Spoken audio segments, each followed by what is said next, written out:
วันนี้หลังจากโรงเรียนกิจกรรมหมดแล้วจะพาพวกหลานมาเรียนนับเลขดาวนะครับเลยวันศุกร์ที่15 เดือนสิงหาคมเดือน10 ปี2021วิชาคณิตศาสตร์เรียนนับเลขดาวแต่หา30 1 2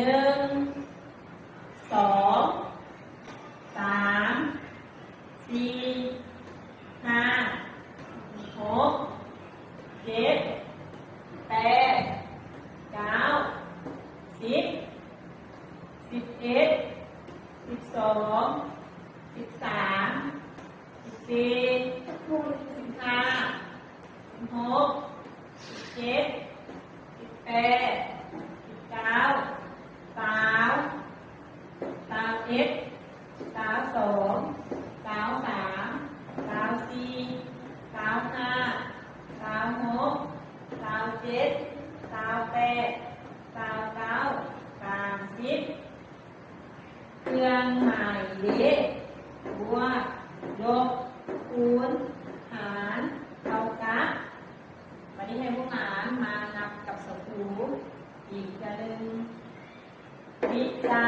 คณิตศาสตร์เรียนนับเลขดาวแต่1 หา 30 1 2 3 4 5